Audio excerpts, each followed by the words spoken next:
उत्तराखंड के पूर्व मुख्यमंत्री हरीश रावत भी 2 दिनों तक कांग्रेस के अहमदाबाद में हुए अधिवेशन में मौजूद रहे और इस दौरान उन्होंने कहा कि कांग्रेस के अधिवेशन महत्वपूर्ण प्रस्तावों पर चर्चा हो रही है और महात्मा गांधी के कांग्रेस अध्यक्ष के तौर पर 100 साल पूरे हुए हैं।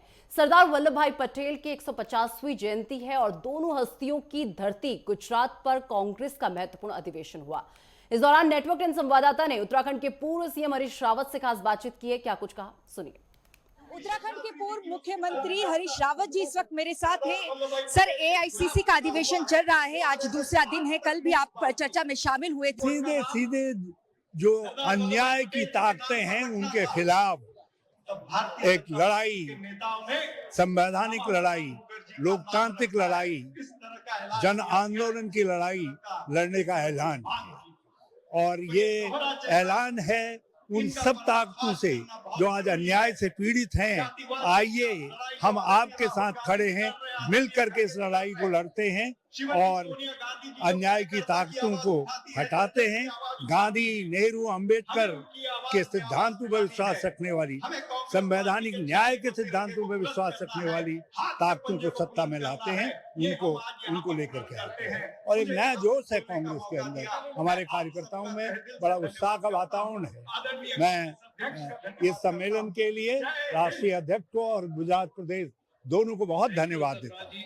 संविधान की अगर बात करें सर, इसका मुद्दा आप लोगों ने लोकसभा विधानसभा चुनाव में भी उठाया था।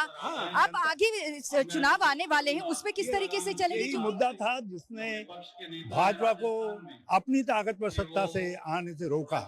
जो 400 की कल्पना कर रहे थे, उनके लिए 240 भी जो है मुश्किल दिखाई दिए, जो है मुश्किल पड़ गए। तो ये जो है हम इसी सिद्धांत पर, इसी सोच पर संविधान बचाने, संविधान को ताकत देने और संवैधानिक आधार पर देश के सरकार को चलाने की भावना से ये सम्मेलन किया है और उस भावना को और ताकत देगी कांग्रेस इस सम्मेलन के बाद। बिल्कुल, हरीश रावत जी को आपने सुना, जो कि उत्तराखंड के पूर्व मुख्यमंत्री हैं। साफ तौर से इनका कहना है कि प्रस्ताव आज के अधिवेशन में पारित होना है तो कहीं ना कहीं संविधान एक मुख्य यहाँ पर रहा है विषय जिस पर चर्चा किया गया है। इनका कहना है कि संविधान को लेकर और संविधान का जो मुद्दा लोकसभा चुनाव में लड़ा गया था, इसी की वजह से कहीं ना कहीं भारतीय जनता पार्टी जो 400 पार का नारा लगाती थी, वो 400 से नीचे में ही सिमट गई। कैमरामैन हर्ष के साथ नेटवर्क 10 के लिए अहमदाबाद से।